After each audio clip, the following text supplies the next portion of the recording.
Allô, bonjour ou bonsoir frères et sœurs dans le Seigneur.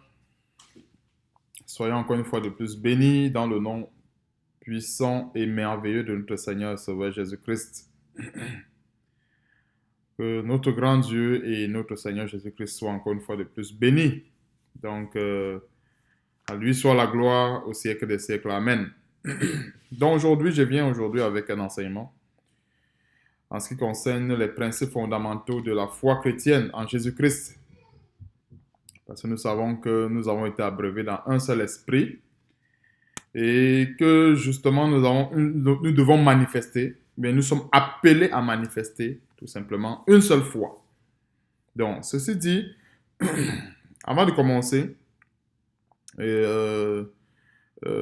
d'après la parole de Dieu, nous pouvons voir, nous pouvons constater que ce soit à partir de Genèse, de toutes les façons, à partir du premier livre de la Bible, c'est-à-dire Genèse jusqu'à Apocalypse, nous voyons ce principe se répéter. Comment Dieu se répète à travers ces principes jusqu'au dernier livre, autant pour moi. Donc ceci, ça c'est pour nous guider. Ces principes, ce sont des principes qui vont nous guider toute notre vie durant dans la sanctification. Parce que la sanctification, comme tout ce qui existe dans ce monde, il y a des principes, des valeurs, ainsi de suite. Et nous allons voir aujourd'hui comment le Seigneur va nous conduire dans ces principes et dans ces valeurs. Et c'est pour nous faire comprendre aussi également que Dieu n'a pas changé. Quand la Bible dit que Dieu n'a pas changé, selon Hébreux chapitre 13, verset 8, Jésus-Christ est le même hier, aujourd'hui et éternellement. Quand on dit le même hier, c'est que les principes, justement, n'ont pas changé. Nous savons tous que quand on bâtit une œuvre, quand on bâtit quelque chose, ça prend ou ça demande des principes. Et justement, les principes, c'est ce sur quoi l'œuvre repose. On peut changer la couverture, on peut changer l'ossature, on peut changer la présentation, mais le principe reste le même. C'est ça l'image de la foi que nous avons eue aujourd'hui. Les administrations, la loi, les prophètes, la grâce, ça c'est tout ce que j'appelle, c'est la couverture, c'est l'ossature. Alors derrière ces administrations, que ce soit la loi, les prophètes, la grâce, il y a ce que la Bible nous enseigne, mais ce que j'appelle aujourd'hui les fondements de la saine doctrine ou les principes fondamentaux de la saine doctrine. Donc, sans plus tarder, comme la Bible nous recommande, quoi que nous fassions en parole ou en acte, nous le faisons au nom de notre Seigneur et Sauveur Jésus-Christ. Frères et sœurs, prions. Éternel Dieu Tout-Puissant, nous te bénissons, nous te rendons grâce, Seigneur, pour ce grand jour du lundi 2 mai de l'an de grâce 2022. Merci, Seigneur Dieu, pour la santé, pour les oreilles, pour les cœurs qui vont écouter ce message et surtout mettre en pratique. Oh Seigneur, merci de nous enseigner ces choses, de nous conduire, de nous guider. Donne-nous de nous appliquer, oh Seigneur, parce que bien des fois nous ne faisons pas le bien que nous voulons faire, parce que le mal est attaché à notre chair, le péché. Donne-nous, Seigneur, de dominer sur ce mal, dominer sur ce péché qui est attaché à notre chair afin de te glorifier en toutes choses, afin de faire ta volonté en toutes choses. Merci, Seigneur Dieu, pour des leçons que tu nous as déjà préparées d'avance, pour le bien que cela fera dans notre vie de tous les jours.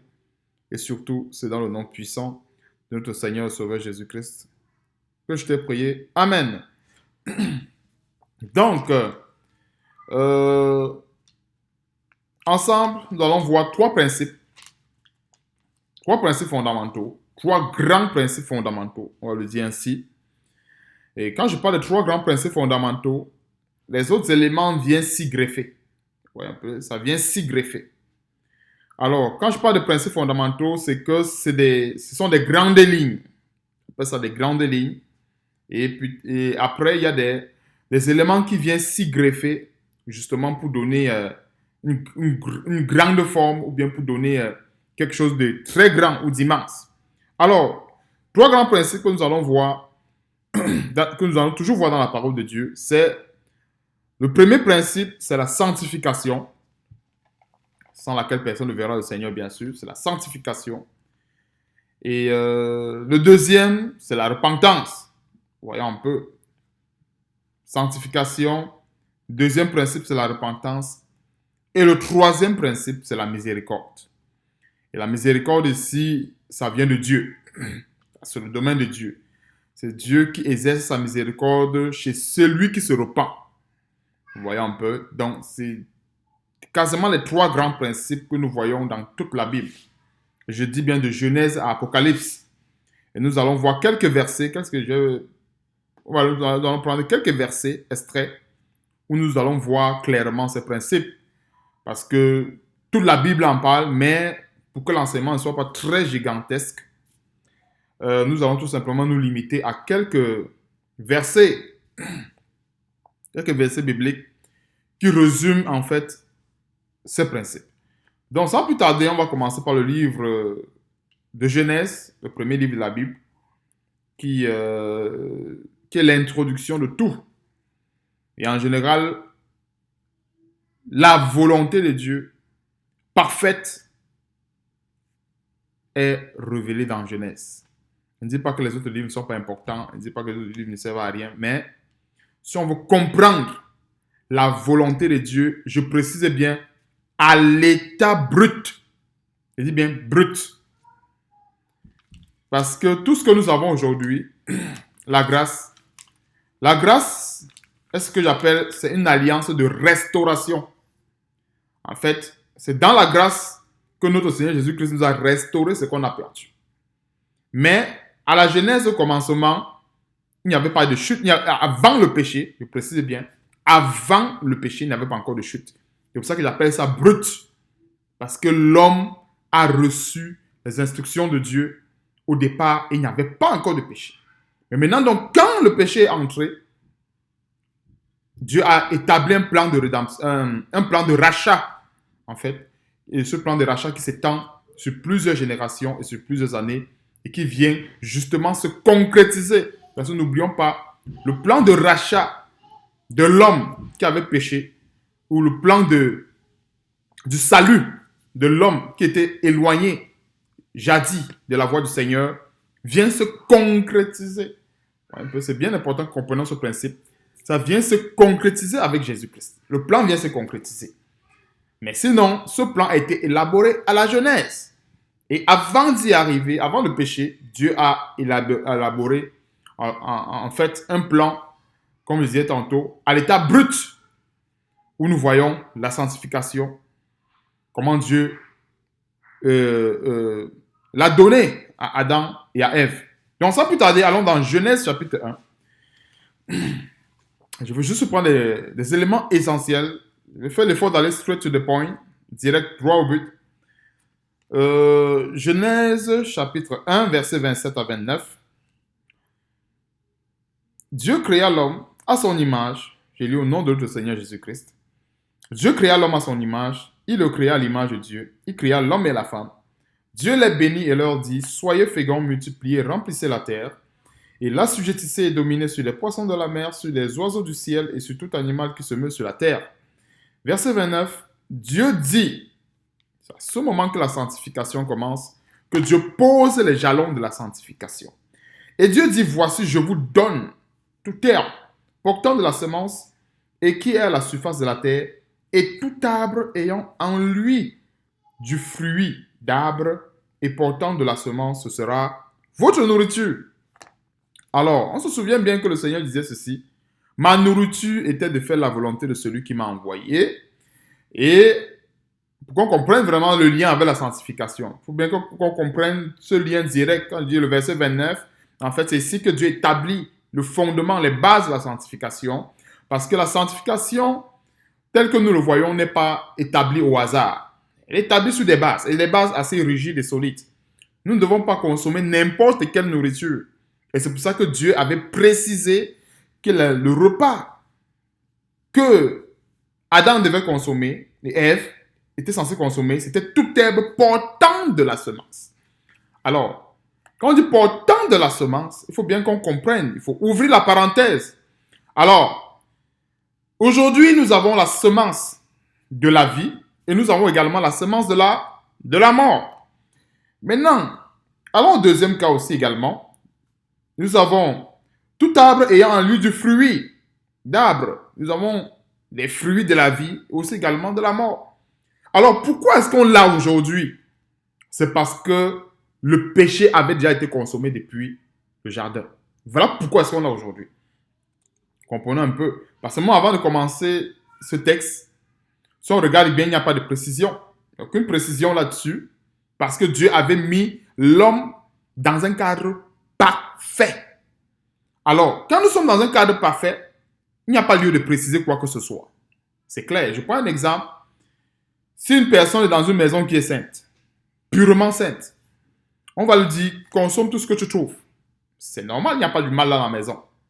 Maintenant, on sait que dans la maison, il y a le bien et le mal. On va dire, consomme tout ce que tu trouveras de bien. On apporte la précision parce qu'il y a aussi également ce qui est mal. Donc, comprenons que dans ce verset, tel que nous voyons, il n'y a pas de précision. C'est normal parce que le cadre dans lequel Dieu avait placé l'homme était un cadre saint.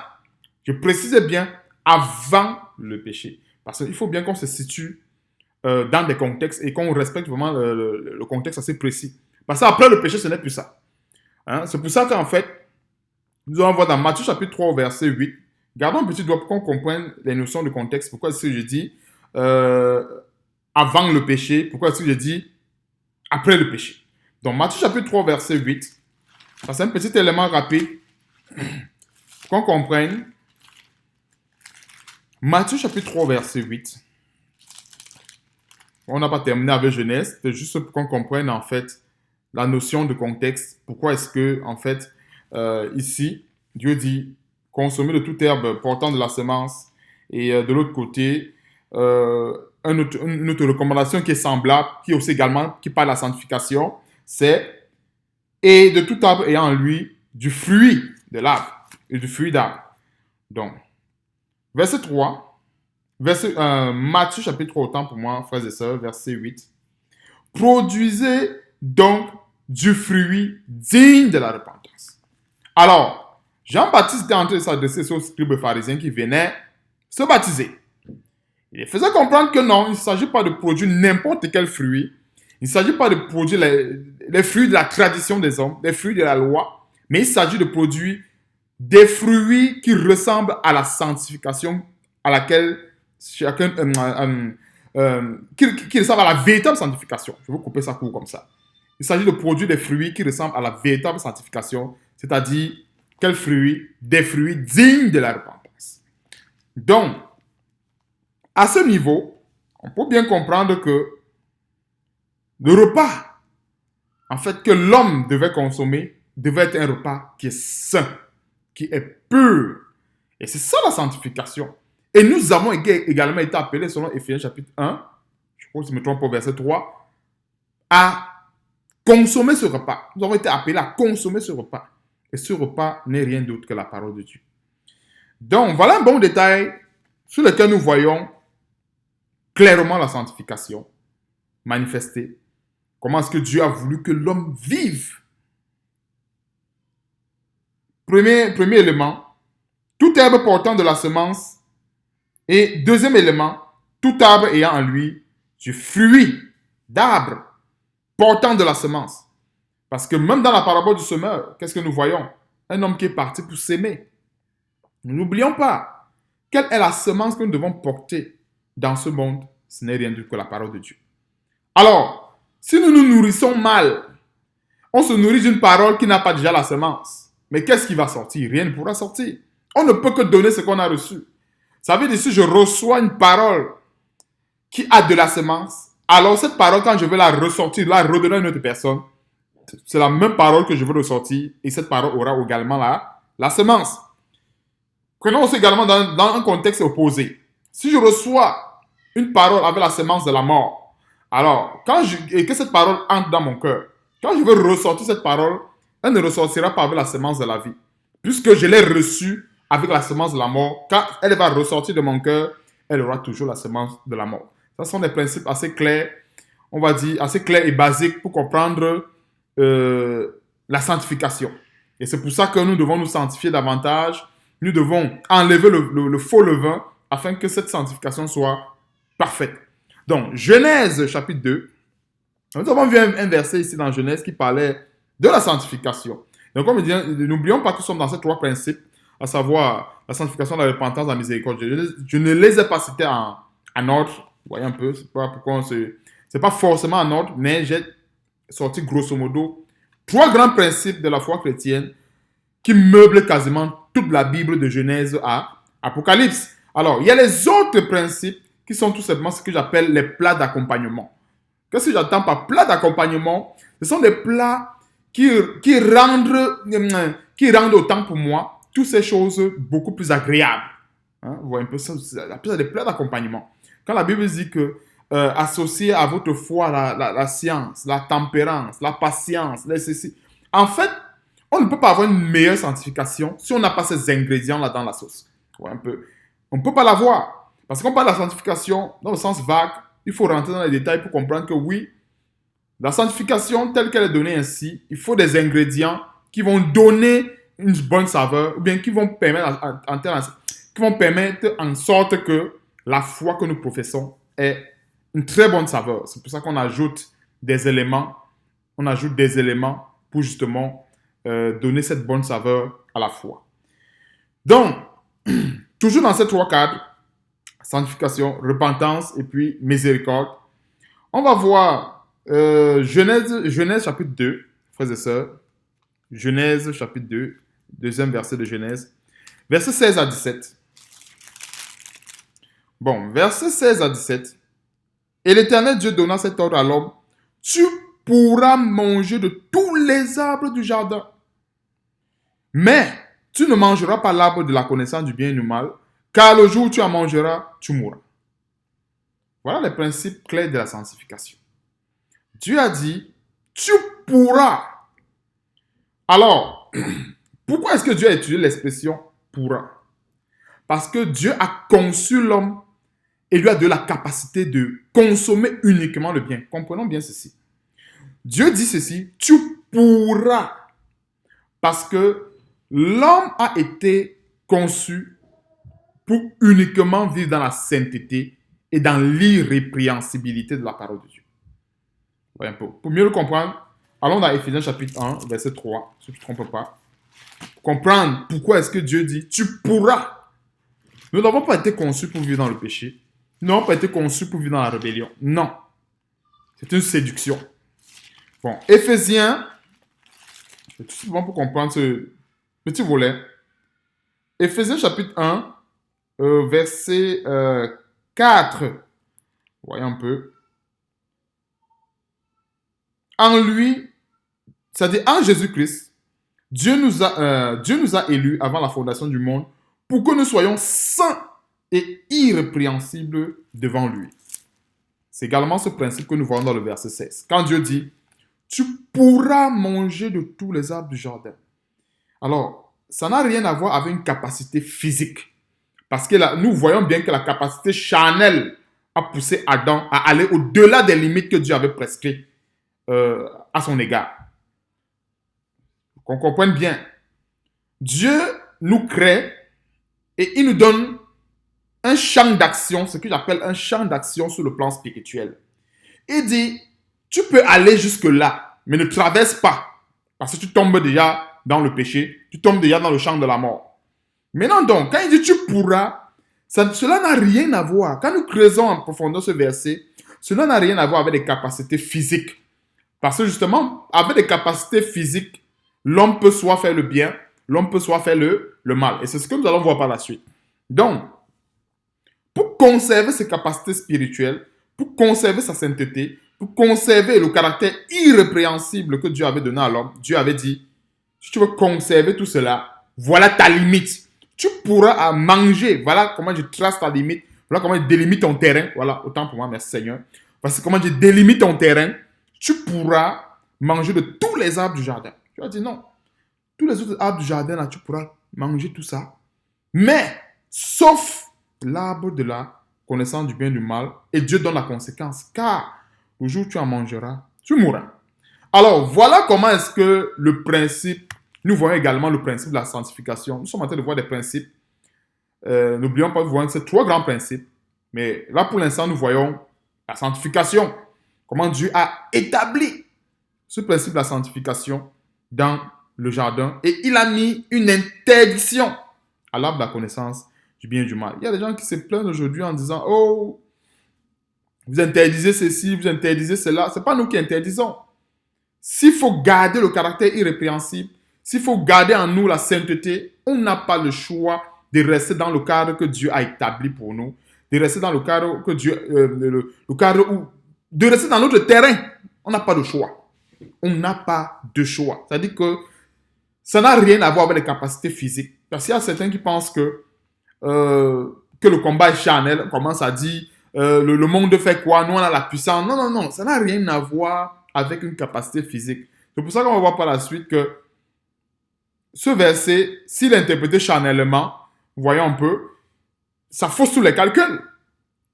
Aujourd'hui, tout chrétien peut se vautrer dans le péché, peut décider à un moment donné de se vautrer dans le péché.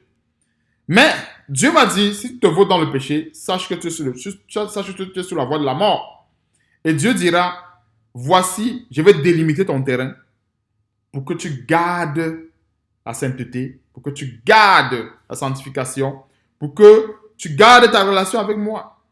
Mais ça ne veut pas dire que l'homme, charnellement parlant, ne peut pas aller au-delà. Voyons un peu. Donc, j'ai bien voulu insister sur ces détails pour que nous comprenions que, au départ, Dieu a créé des conditions viables pour sa parole. Dieu a créé des conditions où le péché, normalement, ne devrait même pas être nommé dans le jardin d'Éden. Mais, on va voir par la suite comment les choses vont tourner.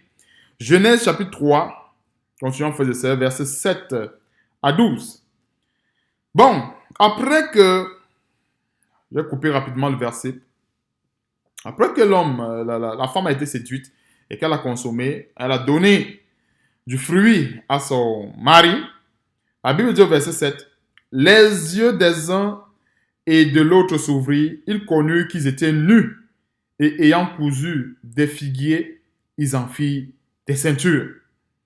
Et en fait, cette nudité-là, il faut qu'on comprenne, ouvrons une petite parenthèse là-dessus. Cette nudité, elle n'était pas spirituelle. Comprenons bien ceci. C'était une nudité physique, voilà, c'est une bonne image. Prenons, nous tous on a été enfants, et je me rappelle quand on était tout petit, on jouait quand il pleuvait, on sortait, souvent on courait même torse nu, on courait même nu dehors. Je parle de quand on était petit, je courais même nu, je me rappelle à mon époque, jusqu'à l'âge de 7-8 ans. Hein. 8 ans, j'étais dehors, je courais. On aimait bien se laver dehors, souvent on enlève tout, on est nu, on court, on est content. Donc, voilà comment il faut comprendre un peu la nudité que l'homme avait avant le péché. C'est une forme de nudité qui ne nuit pas au spirituel. C'est-à-dire, j'appelle ça la nudité d'enfant. Vous voyez un peu, nous tous avons les enfants à la maison. Quand il y a même les invités, tu vas voir peut-être ta fille qui sort de l'étage, ta fille de 3, 4, 5 ans.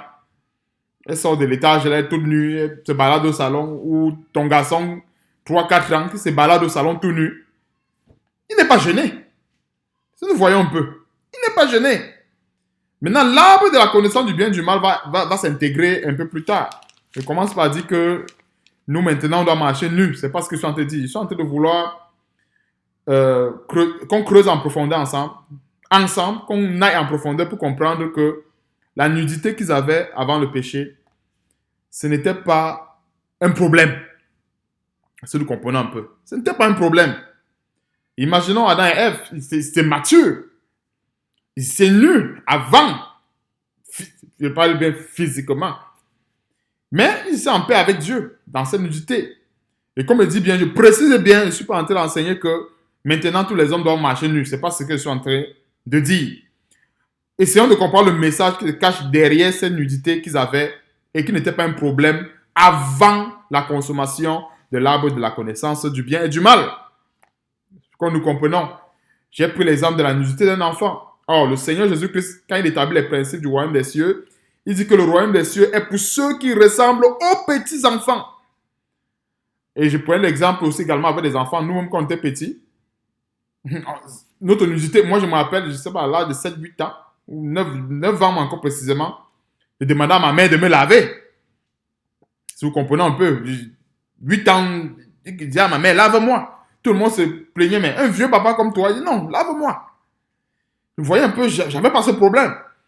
Jusqu'à ce que la puberté a commencé, que j'ai commencé à dire, hey, il y a quelque chose qui ne va plus. Donc, je reste dans ce détail pour nous faire comprendre ensemble que le fruit de la connaissance, ou bien l'arbre de la connaissance du bien et du mal, vous voyez un peu, ou le fruit de cet arbre, de la connaissance du bien et du mal que l'homme a consommé, l'a placé hors les limites. C'est-à-dire, l'a mis en dehors des limites que Dieu avait établies. Vous voyez un peu?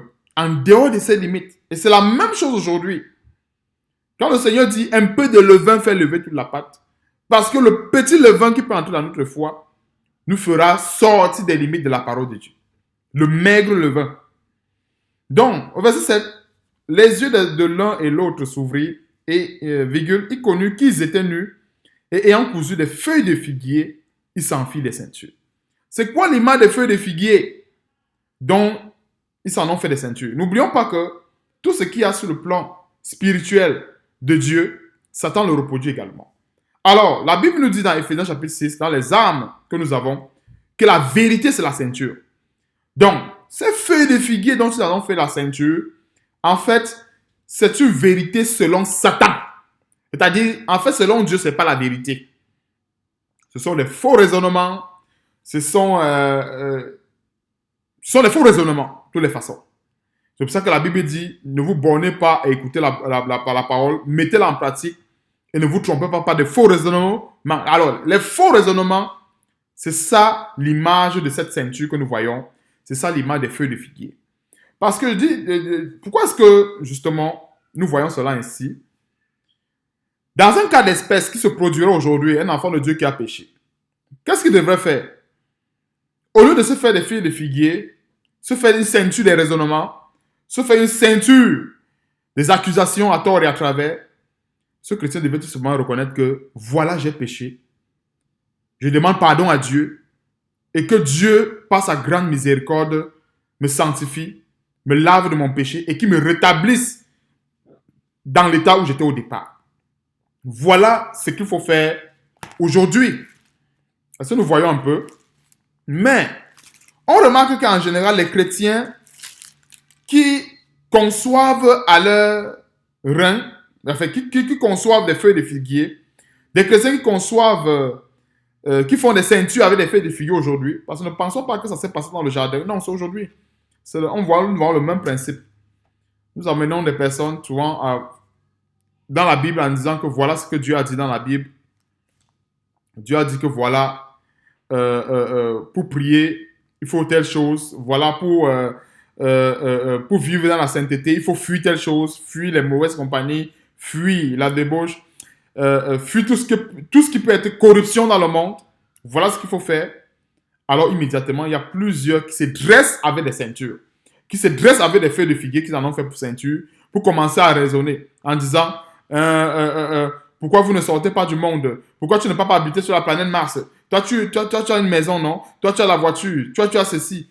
Ça, ce sont des feuilles de figuier, tout simplement. Parce que tu as donné un principe qui est clair de la parole de Dieu, qu'il faut s'éloigner de la séduction, s'éloigner de la vie d'excès, la vie des bois de nuit. On commence à dire, pourquoi est-ce que toi tu manges? Pourquoi est-ce que toi tu fais ceci? Pourquoi est-ce que toi tu fais cela? Vous voyez un peu? Des raisonnements à tort à travers qui ne pèsent sur rien en ce qui concerne les écritures bibliques. Qui ne pèsent sur rien. Parce que Dieu a dit dans sa parole clairement, donnez à César ce qui est à César et à Dieu ce qui est à Dieu. Donc, il y a des éléments, il y a des contextes, il y a des situations dans lesquelles on sait que bon, voilà, comment est-ce que nous devons nous comporter pour garder l'intégrité de la parole de Dieu. Dans tel élément, on dit voilà comment il faut se comporter. Ça ne devient pas une situation où tout est mélangé, on essaie de C'est-à-dire, celui qui a conçu sa ceinture veut maintenant montrer que si tu es spirituel, arrête même de respirer, arrête de manger, arrête de boire. Ça, c'est tout simplement la manifestation de l'esprit de l'endurcissement, de l'esprit d'égarement, encore une fois de plus. Ça se manifeste très souvent de la sorte. Donc, ayant conçu des feuilles de figuier, il s'enfile des ceintures. Donc, qu'est-ce que nous voyons ici? Nous voyons l'égarement, la manifestation de l'esprit de l'égarement et des raisonnements. Comment est-ce que je vois des raisonnements? On va voir par la suite. Sautons rapidement. Alors, verset 12.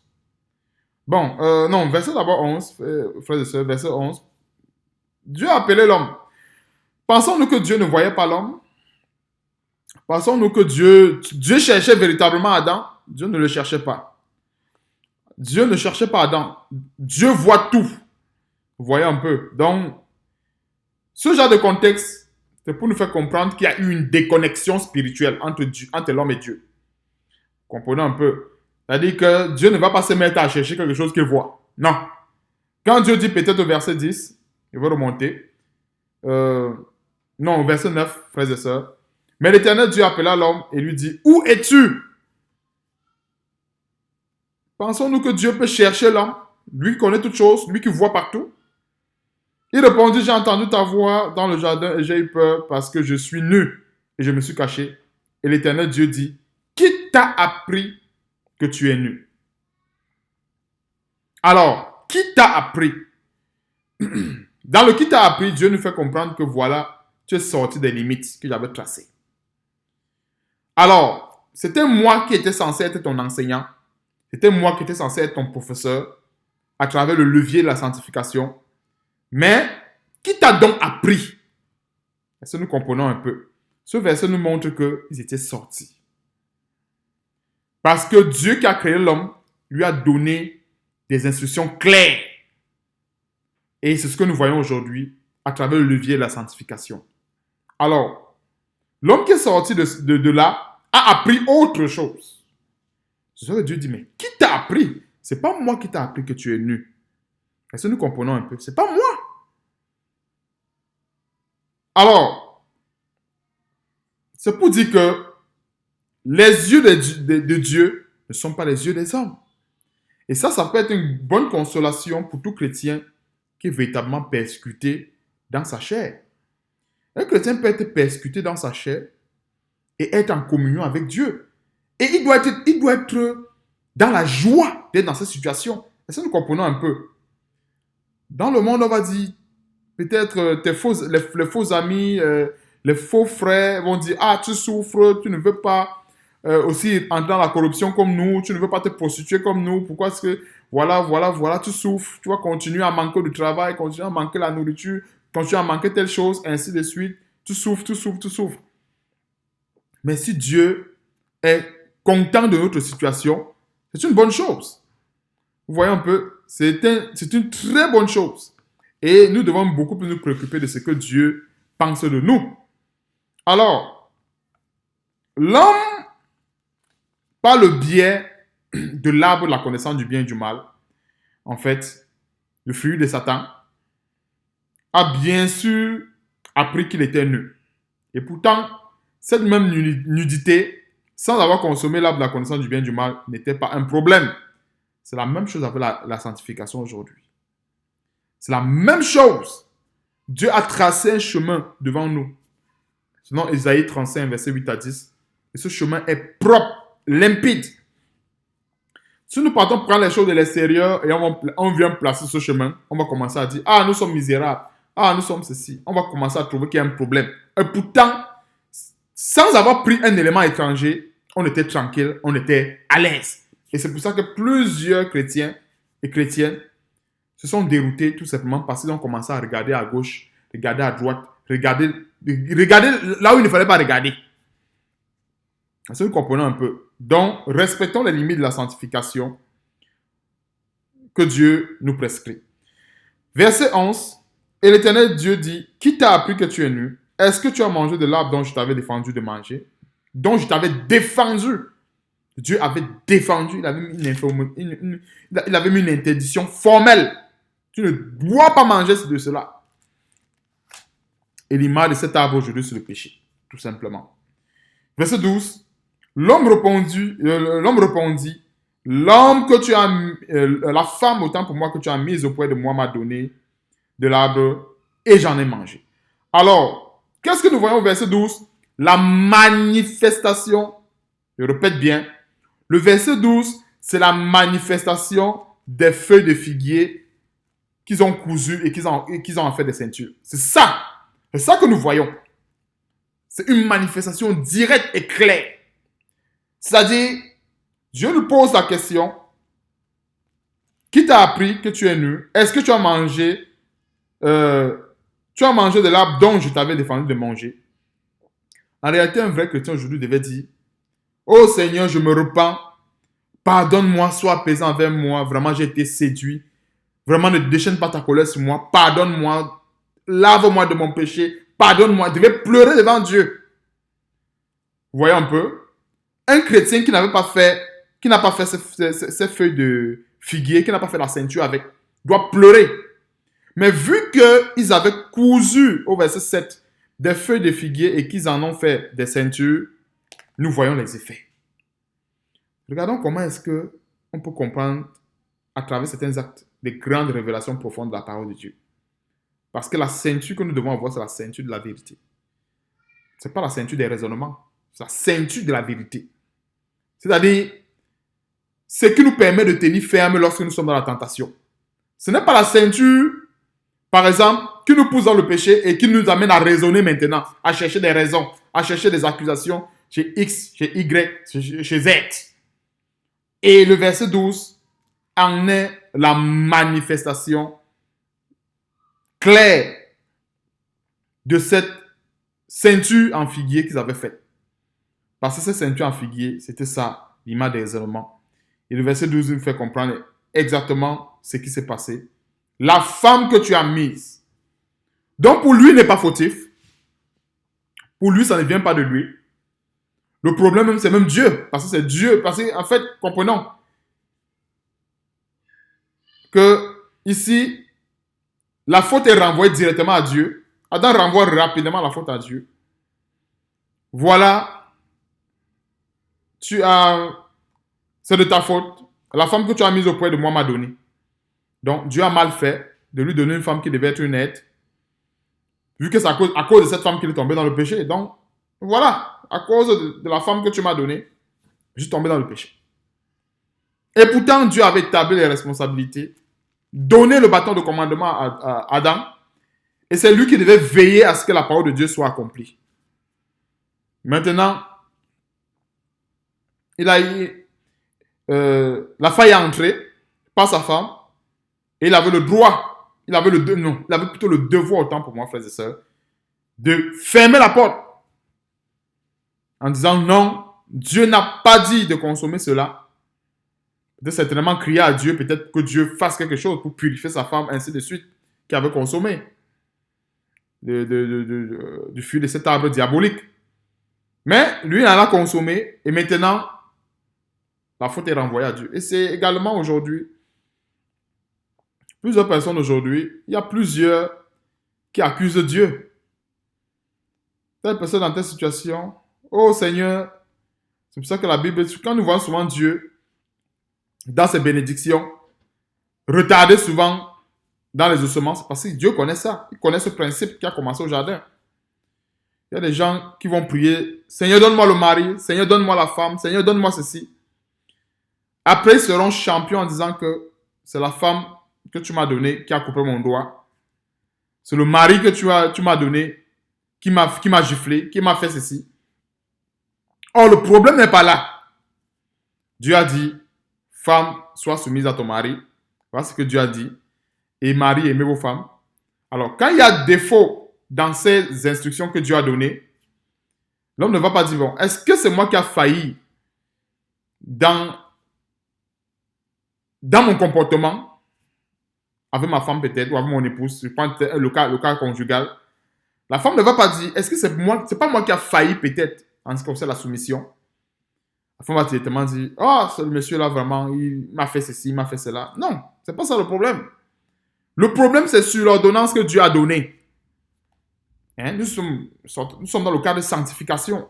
C'est l'ordonnance. Est-ce que j'ai respecté ce que Dieu m'a dit? Je ne peux pas tomber dans les raisonnements, dans les situations. C'est lui qui m'a versé de l'eau, c'est lui qui m'a fait ceci. Non, non, ce n'est pas ça le problème. Est-ce que l'ordonnance, est-ce que ce que Dieu a demandé de faire, est-ce que X l'a fait? Est-ce que Y l'a fait? Voilà là où il y a le problème. Et c'est pour cela que nous devons beaucoup nous atteler à vivre de manière juste et irrépréhensible. Donc, voici un volet encore également où nous voyons la sanctification. Et cependant, avec un autre élément, justement, qui nous montre les raisonnements. Vous voyez un peu, le péché est entré et ça a donné naissance au raisonnement, ainsi de suite. Bon, allons dans Genèse chapitre 3. Frères et sœurs, Genèse chapitre 3. Je pense que j'étais ici. Ah, excusez-moi, frères et sœurs. Allons directement au verset 22. J'allais sauter. Verset 22. Alors, l'Éternel Dieu dit, voici l'homme est devenu comme l'un de nous pour la connaissance du bien et du mal. Empêchons-le maintenant d'avancer sa main et prendre de l'arbre de vie, d'en manger et de vivre éternellement. Donc, voici une protection que Dieu a mis à l'homme afin qu'il ne puisse pas consommer de cet arbre et vivre éternellement dans le péché. Maintenant, allons rapidement dans Genèse chapitre 12. Frères et sœurs, nous avons vu jusque-là les principes de la sanctification que Dieu a établis. Nous allons voir quelque part la repentance. Vous voyez un peu la repentance. Genèse chapitre 12, à partir du verset 1 à 4. L'Éternel Dieu dit à Abraham, va-t'en de ton pays, de ta patrie et de la maison de ton père, dans le pays que je te montrerai. Alors, le verset 1 établit un principe fondamental pour servir le Seigneur, c'est la repentance. Alors, aller de son pays, de sa patrie, quitter la maison de son père, ça c'est la repentance. Alors, si on regarde bien, le pays, la patrie, la maison de son père, ça représente les choses qu'il y a dans ce monde. Comprenons un peu, ça représente tout ce qu'il y a dans ce monde. Dieu dit en quelque sorte, déconnecte-toi du monde et suis-moi. Voyez un peu, c'est la même chose que le Seigneur Jésus-Christ a dit, que celui qui veut me suivre, qui renonce d'abord à sa vie. Donc nous sommes en train de voir ce principe établi ici dans Genèse, comment Dieu dit à Abraham de renoncer à sa vie. Comprenons un peu, renoncer à sa vie et à le suivre. Je ferai de toi une grande nation. Ça sont les promesses, comme je disais tantôt. Les promesses, c'est tout simplement pour encourager. Tu vois un peu, les promesses, nous ne sommes pas ce genre-là. On peut s'attacher aux promesses pour ne pas tomber, pour ne pas perdre espoir. Comprenons un peu. Voilà un peu le rôle des promesses. Nous savons que Dieu nous a promis quelque chose de grand. Donc même quand on souffre, même quand on est persécuté, on sait que bon, quelque chose de grand nous attend. Donc voilà un peu le rôle des promesses. Donc, verset 2, nous sommes en train de voir les promesses. Je ferai de toi une grande nation. Je te bénirai, je rendrai ton nom grand. Tu seras une source de bénédiction. Je bénirai ceux qui te béniront, je maudirai ceux qui te maudiront, et toutes les familles de la terre seront bénies en toi.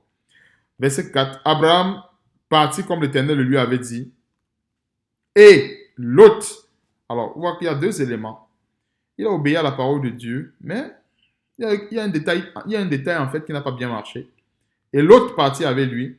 Abraham était âgé de 75 ans lorsqu'il sortit de Charan. Bon. Nous voyons ici quelque part une obéissance partielle. Comprenons un peu. Et pas pour dire que peut-être à la place d'Abraham, on aurait fait mieux. Mais ils sont tout simplement en train de tirer des leçons pour nous parfaire dans notre sanctification.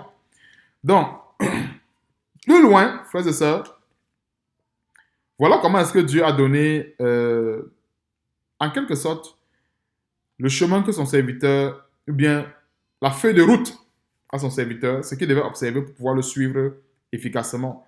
C'est qu'il devait se repentir, il devait sortir du monde, sortir de son pays, sortir de la maison de son père, sortir du joug de ce monde pour pouvoir porter le joug que Dieu devait lui donner de porter. Donc, c'est ici que nous voyons formellement établi le principe de la repentance. C'est ça en fait. On ne peut pas suivre le Seigneur sans la repentance. C'est impossible. Alors, pourquoi est-ce que nous ne voyons pas ce principe établi à l'origine? Alors, pourquoi? Pour qu'on parle de repentance, il faut qu'il y ait péché. Comprenons un peu. Ce sont des termes qu'il faut bien comprendre la nécessité. La sanctification est un principe qui a été établi à la base au jardin. Et quand nous voyons, elle est établie formelle parce que l'homme était dans un plan parfait. Il précise bien, avant le péché. Nous voyons comment est-ce que, on a vu tantôt, c'était la sanctification. C'est normal. Parce que c'est dans un milieu saint, dans un milieu qui est pur. Maintenant, après le péché, nous sommes dans ce contexte. Après le péché, nous voyons à Abraham de manière formelle comment Dieu établit le principe de la repentance. C'est normal parce que l'arbre de la connaissance du bien et du mal avait été consommé. Il est question que celui qui veut suivre le Seigneur maintenant choisisse son camp, décide de sortir du monde pour pouvoir suivre le Seigneur. Donc, c'est quelque chose d'assez clair, assez précis. Et on va aller quelque part dans Genèse, encore. Je prends des chapitres comme ça pour que nous voyons toujours ces principes se répéter. La repentance, la sanctification. Genèse 13, à partir du verset 7. Et quelque part, nous allons voir les conséquences de la repentance partielle. Qu'est-ce que j'entends par repentance partielle? Abraham, normalement, ne devait pas amener avec lui Lot. Un peu, parce que de la maison de son père, Lot faisait partie de la maison de son père. Comprenons un peu. Lot faisait partie de la maison de son père. Parce que Dieu a dit, va-t'en de ton pays, de ta patrie et de la maison de ton père. Et Lot en faisait partie. C'est clair que pour le cas de Saraï, la Bible dit, les deux deviendront une seule chair. Donc, Saraï et Abraham ne formaient qu'une seule chair. Mais tandis que Lot, par exemple, n'était pas inclus, faisait partie de la maison de son père. Donc, Genèse, chapitre 13, verset 7. Ça, c'est les conséquences. Quand nous ne faisons pas une bonne repentance, quand nous nous repentons à moitié, il peut arriver qu'il y ait des épreuves comme cela. Il y eut une querelle entre les bergers des troupeaux d'Abraham et les bergers des troupeaux de Lot. Les Cananéens et les Phérésiens habitaient alors tout le pays. Abraham dit à Lot, qu'il n'y ait point, je te prie, de dispute entre moi et toi, ni entre mes bergers et tes bergers, car nous sommes frères. Vous voyez encore une fois de plus la manifestation, ce que j'appelle ici de la paix. La manifestation de la paix. Et c'est un ingrédient de la sanctification. Voyons un peu, quand je parlais tantôt des ingrédients, voilà un ingrédient de la sanctification, la paix. On ne peut pas vivre efficacement notre vie de sanctification sans la paix. On ne peut pas vivre la sanctification dans le désordre, dans les querelles. Raison pour laquelle nous voyons comment Abraham manifeste ici, c'est que nous pouvons voir en clair la paix. Tout le pays n'est-il pas devant toi, c'est pas toi, donc de moi. Si tu vas à gauche, j'irai à droite. Si tu vas à droite, j'irai à gauche. Allons rapidement au verset 13.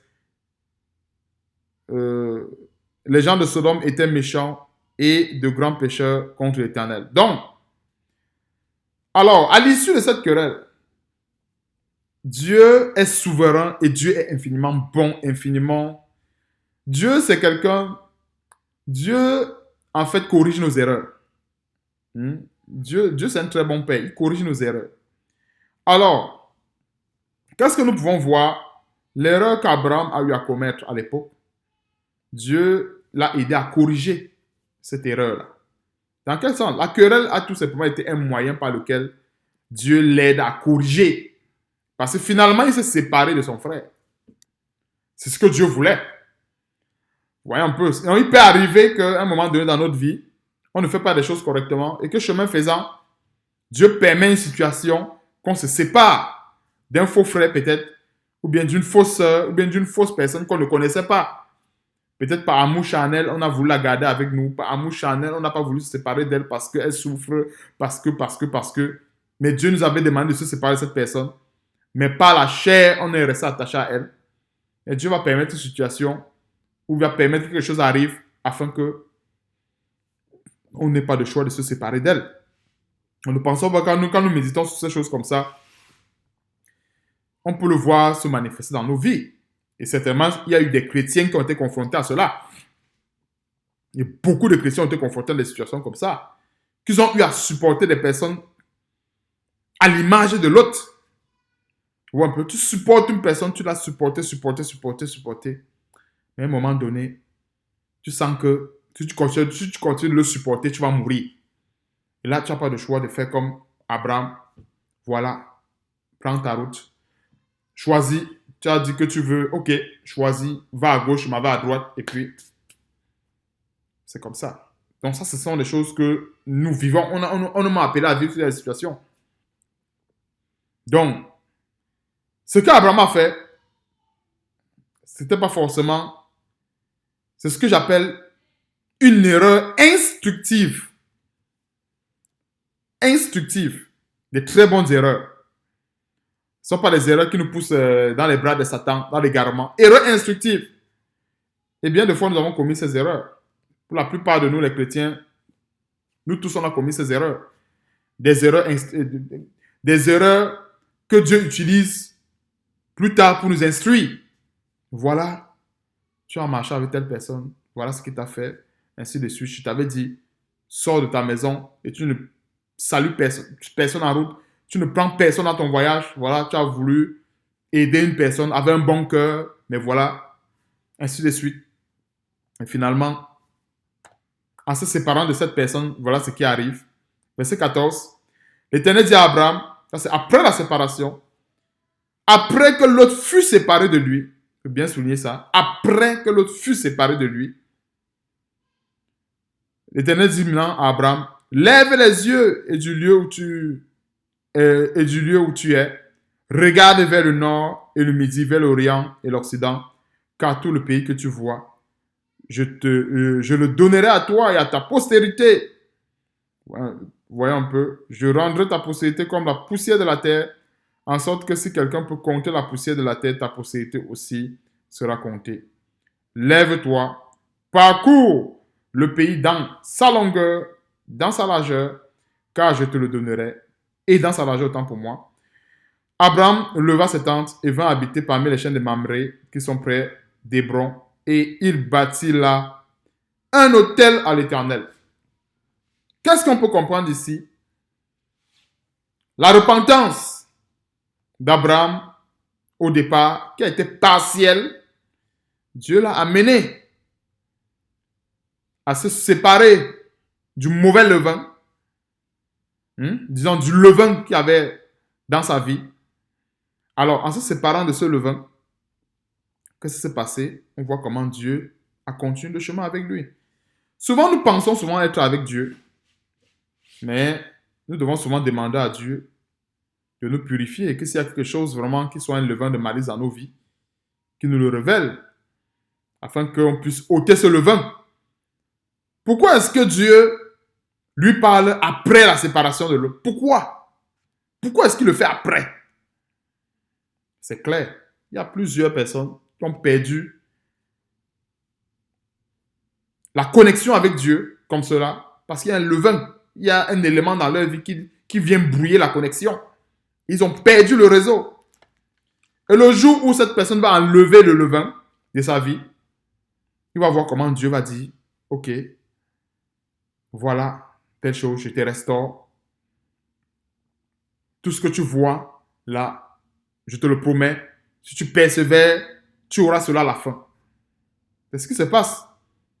Quand Dieu vient ainsi parler, c'est pour dire, c'est une manière de dire à son serviteur, voilà, tu as enfin compris ce que je voulais.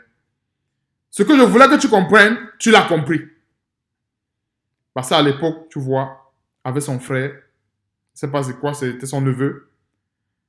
Il y a les sentiments, il y a la chair. Oh non, c'est quelqu'un de ma famille, je veux le garder, je veux.